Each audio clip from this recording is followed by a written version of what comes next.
year was 1962 when a young man of 25 entered the Electronics Company Limited at Andheri in Mumbai. 9 years later, he was the director in charge of the company, the chairman of Tata Industries. In 1991, he succeeded J.R.D. Tata as the chairman of the Tata Group. The youth was Ratan Tata, fresh out of Cornell University, armed with a bachelor's degree in architecture, more than ready to enter and learn as he would rise from the lowest rungs in one of India's most hallowed industrial houses.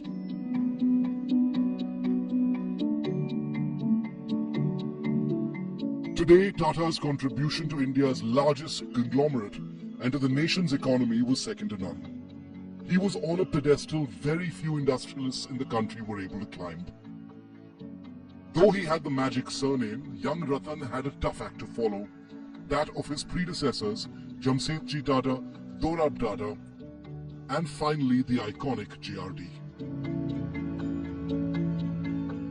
Ratan Tata took on the challenge, and by the time he retired in December 2012, the Tata Group's financials spoke loud about the impact he had.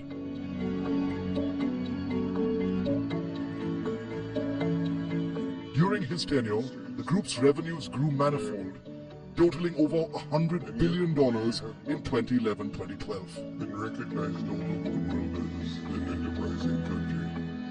Ratan Tata identified the opportunity which the liberalization of the Indian economy provided and began restructuring the Tata Group in 1991.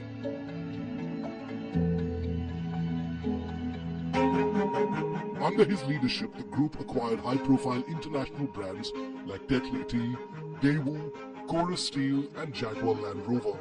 He was also the man behind Tata, which he hoped would give wheels to the middle class. The journey, however, was not easy and tested his mettle at every turn. First, he had to deal with the satraps, a legacy left by his uncle J.R.D. Tata. Rusi Modi lorded over Tata Steel.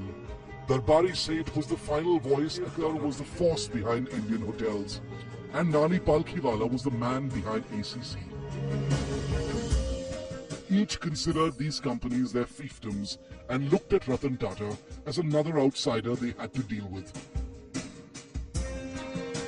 6 years after taking over as the Tata Group chairman, all four of them had resigned.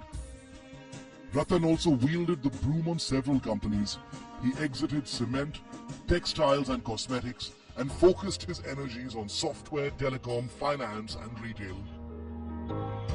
Finally, after serving as group chairman for 21 years, Ratan Tata retired in December 2012. He had spent 50 illustrious years. An avid aviator, Tata was awarded the Padma Vibhushan, the Country of India in 2008. The humble, reclusive industrialist was also known for his philanthropic work.